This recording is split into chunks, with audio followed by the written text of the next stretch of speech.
Hello everyone and welcome to lecture 26. In the previous lecture, recall we have discussed optimal choice, wherein we have used the notion of the marginal rate of substitution and the slope of the budget line to talk about one very important condition, which is the tangency condition. And what did we learn? We learned that if I am at any point, let's say the point A as you see on this graph, I can always rearrange the amount of good X and the amount of good Y that I have, right. I can transfer 1 rupee from the amount of expenditure that I have on good Y, put it on to good X until I reach the point B where my indifference curve and the budget line are, the budget line is essentially tangential to the indifference curve at the point B.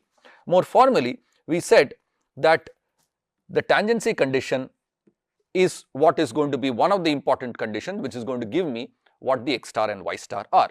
And recall, the optimal bundle is also on the budget line, so it must satisfy the slope of the budget line. We also took a very simple example, u of xy is equal to x times y. We were given income and the prices and we computed what the optimal X star and Y star were, right. As an exercise, I would ask you to try. So, repeat this above example by taking the following utility function, root xy, right. So, try to solve the problem again by taking u of xy is equal to square root of xy, everything else stays the same. My income is rupees 800 as before, my price Px is rupees 20 per unit and price Py is 40 per unit. Okay. So, I would urge all of you to solve this example so that you can understand how to compute the optimal X star Y star. And always keep in mind, there are just two conditions that I have. I am solving for two unknowns, the optimal quantity of good X, the optimal quantity of good Y. So, I will use two conditions that I have. Well, the first condition is that the optimal bundle lies on the budget line. So, I am using this condition, the equation of the budget line, and the second condition is the tangency condition, which is at B the MRS in absolute terms is equal to Px upon Py in absolute terms. Now, let me show you an example. So, I want to show you another example where simply using the formula will not work and the tangency condition is not going to be valid. Okay. So, let us take a utility function of the following form. So, let's suppose I have u of xy now as 2x plus y. Right. So, the moment you see this utility function, it tells you that the indifference curve is going to be a straight line, right. So, in the previous example where my u of xy was x times y or u of xy was square root of xy, my utility function was leading to an indifference curve which was curved, right, it was curved. But now I have a utility function which is giving you an indifference curve which is a straight line, and I am going to keep all other parameters the same. The income is rupees 800, Px is rupees 20 per unit, Py is rupees 40 per unit. Now, let us first write down the equation of the budget line. As before, it is 20 times x plus 40 times y is equal to 800, which on simplification gives me x plus 2y equals 40. So, this is going to be my equation of the budget line. So, let us draw the budget line on this side. So, I have small x, small y, x is 0, y is 20, and when y is 0, x is going to be 40. So, this is my budget line. In fact, if you write down this budget line as y as a function of x, I can also write this as 2y equals 40 minus x, which means y is 20 minus 1/2 of x, right. So, the absolute value, so the slope of the budget line is minus half, in absolute terms it is 1/2. Okay. Now, let us compute. So, the tangency condition says that MRS in absolute terms must be equal to Px upon Py. In this case, Px upon Py is 20 divided by 40, which is 1/2, which is 1/2. What is MRS? We know that MRS in absolute terms is simply MUX upon MUY. And if I compute MUX for this example, that's going to be del U del X. Del U del X for this example is going to be the derivative of 2x plus y with respect to x, which is going to give you 2, because y is treated as a constant when you take the partial with respect to x. MUY is del U del y, which is the partial derivative of 2x plus y with respect to y. So, x is going to be treated as a constant, will not contribute, and you are going to get 1. So, your ratio MUX upon MUY is 2 upon 1, which is 2, and clearly this cannot be equal to Px upon Py, which is equal to half, right. So here is a case where the tangency condition is not valid. In fact, in the previous example, notice we had the tangency condition being valid here. MUX upon MUY was Px upon Py, and we got this condition. We use that as the second condition along with the budget line to solve for x star and y star. And you should check what you get when you have the utility function as square root of xy. Now notice that if the tangency condition is not valid here, what does that tell you? Now there are two ways to think about this. One is intuitively, what I know is at any point here, suppose I take some point on the budget line and I ask what is the slope of the indifference curve at that point, I will find that the slope of the indifference curve in absolute terms is going to be 2. So that tells me that the consumer is willing to give up 2 units of good y to get 1 more unit of good x, right. So recall, MRS is a statement of your preferences, and at some point here, let me take some point here, there is an indifference curve which is passing through that point, and based on MUX upon MUY equal to 2, we can say that the consumer is willing to give 2 units of good y to get 1 more unit of good x. But the budget line slope is 1/2, which tells you that if you go to a store and you are currently spending all the income that you have, and suppose you want 1 more unit of good x, the shopkeeper is going to tell you, well, you must give up half a unit of good y to get 1 more unit of good x, right. Where did I get that half? Because that is the slope of the budget line.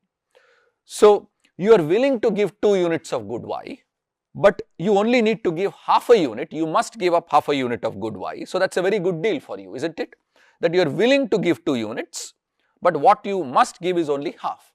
So since what you must give is less than what you are willing to give, you will happily do the trade, you will give up good y to get more x and be more happier. Let us draw the picture and convince ourselves that this is indeed true. So how do I draw the indifference curve? Now my utility function is 2x plus y. So if this is the utility function, recall the way to draw the utility function, the way to draw the indifference curve given the utility function is always to fix some utility level. So take some utility level, call it as utility level u bar is equal to 10, and let us say I want to draw the utility level indifference curve 2x plus y equals 10. So my y is equals to 10 minus 2x. So this is my indifference curve level. So I want to draw a level 10 indifference curve. So if this is the level curve that I want to draw, y is equal to 10 minus 2x, the slope of the indifference curve is going to be minus 2. In absolute terms it is 2. So that is going to be steeper than the slope of the budget line. So at x equal to 0, I have y as 10, and at x equal to 5, my y is going to be 0, right. So 20, 10 and 5. So my indifference curve is going to be given by this green line, right. So my indifference curve is given by these green lines. Let me just redraw it properly. So my indifference curve is given by these lines. This is a level 10 indifference curve, and notice all my indifference curves are going to be parallel. So I am going to have indifference curves which are like these. Now there is going to be some indifference curve which is going to pass also through this point. Notice that your optimal bundle must be on the budget line. So if the optimal bundle is on the budget line, so this is a bundle which is on the budget line, right. So that is also affordable and it is also on the indifference curve, but is that the best bundle that the consumer can have? No, because I can clearly move to some other indifference curve and I can move to a point which is giving me a higher utility level. Utility is increasing in this direction. There will be some other indifference curve which will pass through this point. If I keep on doing this trade of giving up y to get more x, I will be moving to higher levels of utility till I reach an indifference curve which is going to pass through this point. Now, any other indifference curve, notice, is going to take me outside my budget set. So, my bundles will no longer be affordable. So, that is not going to be allowed. So, the best point that I can reach is this bundle B, right. And notice, this is what is called a corner solution. So, now I have the optimal bundle is at B, where I spend all my income on good X, I buy 40 units of good X and I do not buy any unit of good Y, right. This is my best bundle and this is a corner solution. And at the corner solution, the tangency condition is not valid.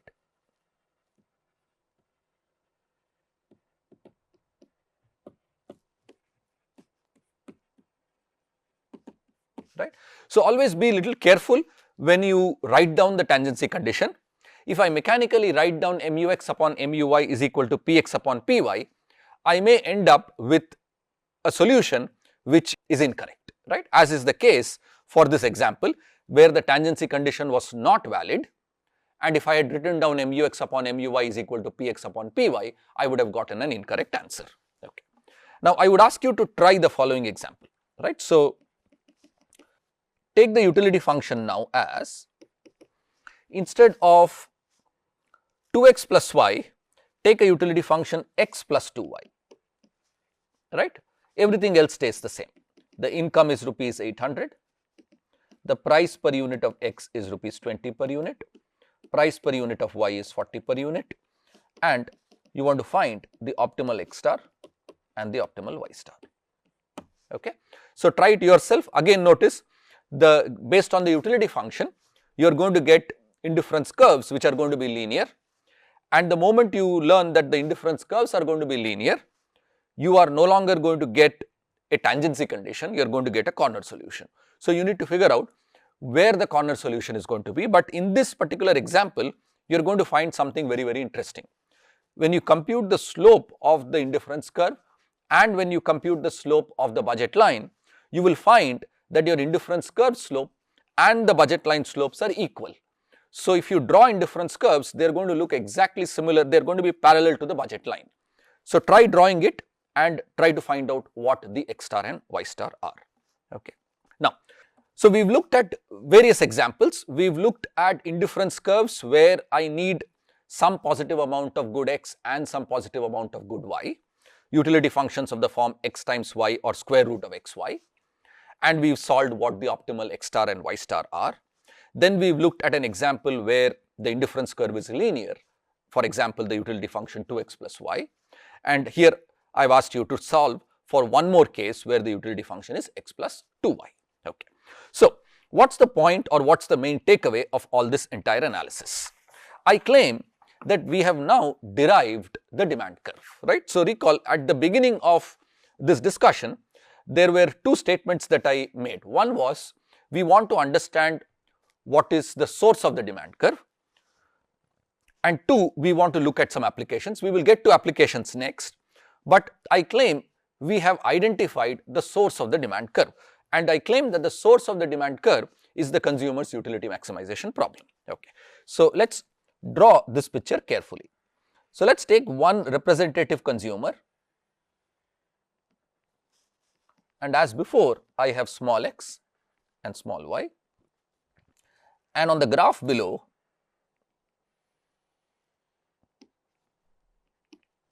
I want to plot the quantity of good x, which is again given by x, and on the y direction I want to plot Px, which is in rupees per unit of good x, right, and I am looking at a representative consumer. So, I take a single consumer and I am analyzing for this consumer. Recall, that is what we have been doing, right. We have been studying a single consumer's preferences, a single consumer's budget, and we have derived the optimal X and optimal Y for this representative consumer. So, this representative consumer has some income I, so let it be rupees 1000, and let us say I have Px as rupees 20 per unit and Py as rupees 40 per unit, right. So, I start with Px and let me call this as Px1 and Py1, right, to denote that I start with an initial price Px of 20 rupees per unit and an initial price Py of 40 rupees per unit. That is going to give me some budget line. I divided by Px1 and I divided by Py. The consumer is going to maximize her utility subject to this budget constraint, and that is going to give me some tangency here. Okay. So, if you prefer, I am taking utility functions of the form x times y or square root of xy. More importantly, I want to identify what this x1 is. So, I want to take this x1. There is also a y1, but I am only interested in the demand for good x. So, this is the x1, and I know that the price Px is 20 rupees per unit. So, let us say that 20 is somewhere here, Px1. So, I have identified one point. Okay. So, and I am not doing anything new here. I know the utility function, you have given me the income, you have given me the prices of the two goods. I solve the utility maximization problem. So, I write down the budget line, I write down the tangency condition and combine the two to get my optimal x1 and y1. I have chosen not to plot the y1, though you can see that I can get the y1 here as well. Okay. So, that gives me one optimal point x1, which I have taken on the graph below. So, this is, let us say, the first case. Now suppose let me use a different color.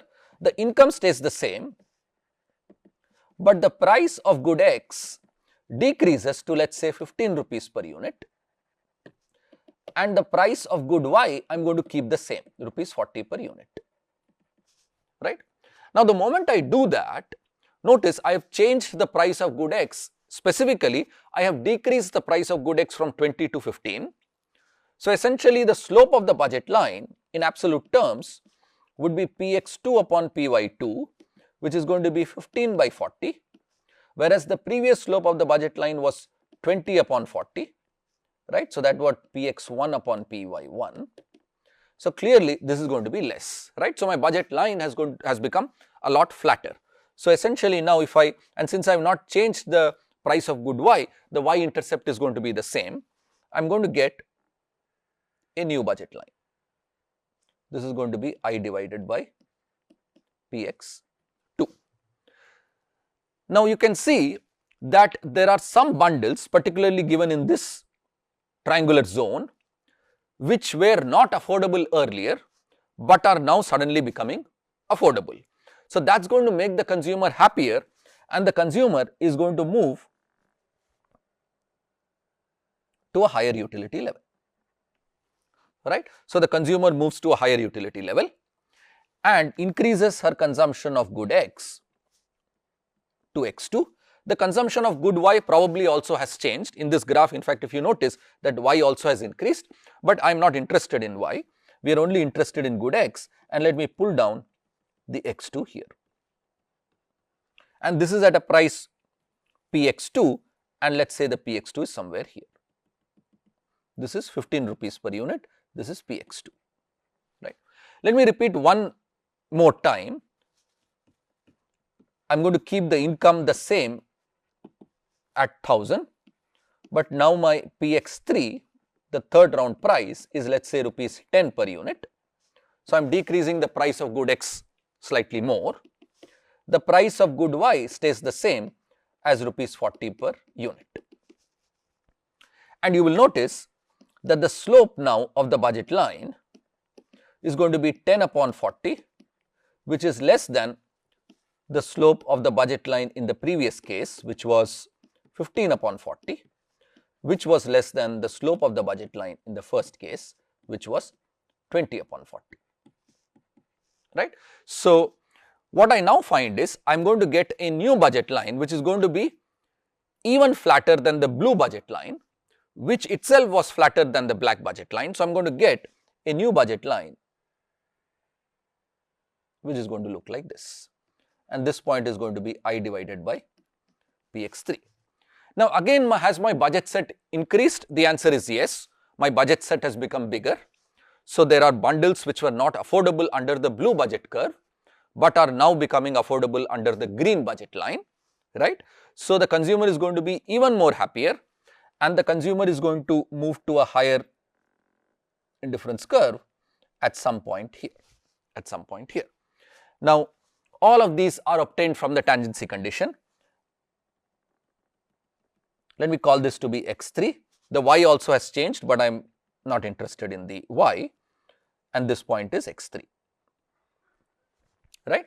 So, let us say, and the price Px is 20 is here, or rather 10 is here, Px3, right. So, what is the point? So, each time I am taking a particular set of prices, the income, solving the tangency condition, writing down the budget line, finding the x1 star, y1 star in round 1, x2 star, y2 star in round 2, x3 star, y3 star in round 3, and I keep repeating this exercise. As I continue repeating this exercise, I get the optimal bundles, and I am trying to plot the optimal bundles on the graph below. And if I connect all of these bundles, notice I am going to get a curve which is going to look like this. You give me more prices, I will keep repeating this exercise, and I can draw a curve that could be a straight line as well, we do not know, but I can draw a curve connecting these points. This is this representative consumer's demand curve, right. So, the source of the consumer's demand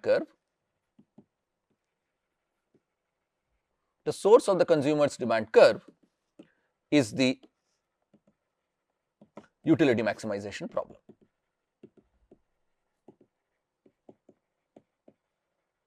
Similarly, I could have kept the price of good X the same, I could have altered the price of good Y, and I could have repeated this exercise.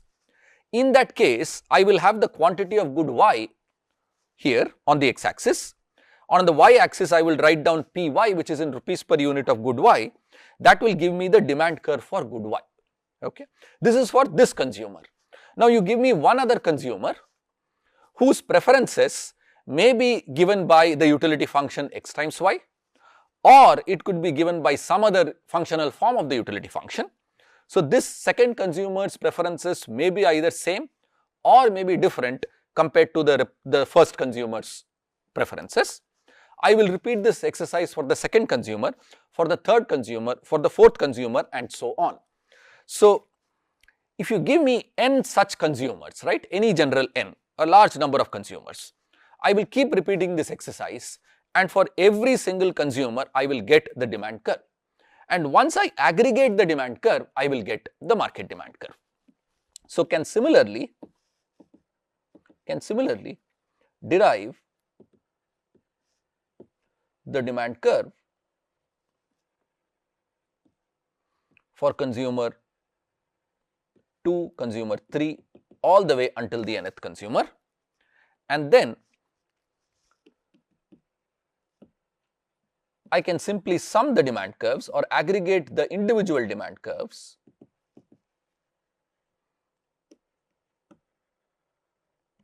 to get the market demand curve,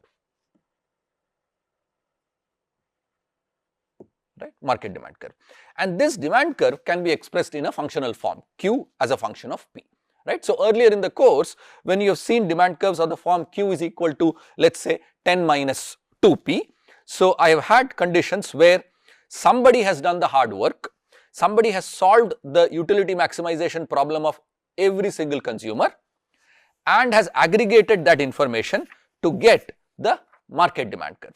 Let me quickly show you one example of how to aggregate individual demand curves to get the market demand curve. So, let us say our market has 2 consumers, right. So, to get the market demand curve,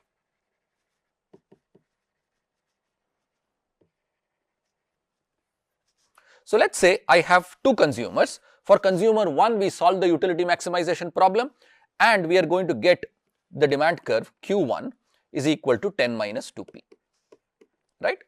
So this is to be read as, if you prefer, x is equal to 10 minus 2 times px, right. So what this means is essentially x is equal to 10 minus 2 times px, but I will use this functional form. This is for consumer 1. For consumer 2, let's say the demand curve, again we have solved the utility maximization problem for this consumer and we have obtained Q2 is equals to 20 minus 2p. This is to be read as x2 equals x for this consumer, 2 is the subscript for the consumer, 20 minus 2px, right. These are the two demand curves that I have and I want to aggregate them. So let's first plot the individual demand curves. So this is for consumer 1. I'm going to write Q1, the quantity, and the price. This is for consumer 2. So I'm going to write Q2 and the price. I'm going to aggregate these two and I'm going to get the market demand curve Q as a function of P, right. So suppose my market has just these two consumers, or if you prefer, groups of consumers. Now let's be a little careful. What are we adding? Given prices, we are trying to find out the quantity demanded by consumer 1, quantity demanded by consumer 2. We are going to add these two to get the market quantity demanded. So at a price of 5, the quantity demanded is 0, and if price was 0, the quantity demanded would be 10. The slope of this line is 1/2. So this is 10.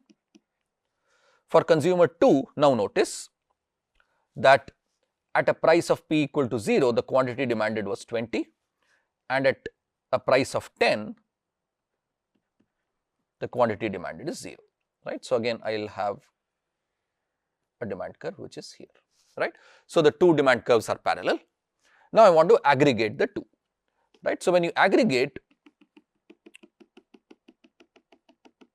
so this is 5 and this is 10. This is 10. Okay. So what do I have? Notice that my demand curve, the definition is, it tells me the quantity demanded at each and every price from p equal to 0 to potentially p equal to infinity. So for prices between 0 and 5, both consumer 1 and consumer 2 would want to buy some quantities of the goods. So for prices between 0 to 5, so let's first take the interval 0 less than p less than equal to 5. My quantity demanded is simply going to be the sum of the quantity demanded of consumer 1 and that of consumer 2. So I'm going to get 10 minus 2p plus 20 minus 2p. So that's going to give me 30 minus 4p, right. That has a slope which is going to be equal to 1/4. For prices between 5 and 10, notice the quantity demanded by consumer 1 is going to be 0. So it's only consumer 2 who's interested in buying.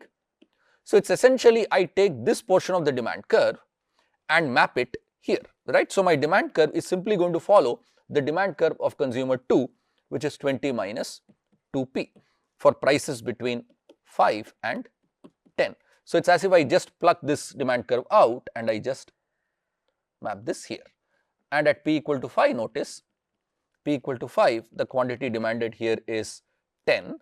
So I'm just going to get a number 10. If you plug in p equal to 5, 20 minus 10 is still going to give you 10. Thereafter,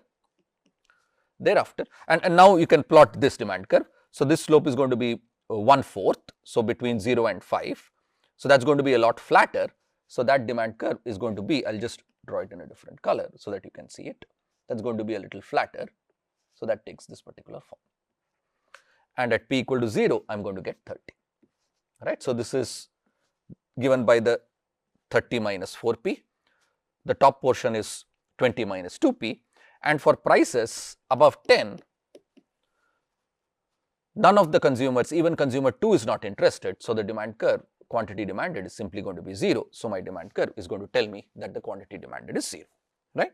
So once you give me the demand curve for consumer 1, consumer 2, I simply aggregate them and I get the market demand curve, right.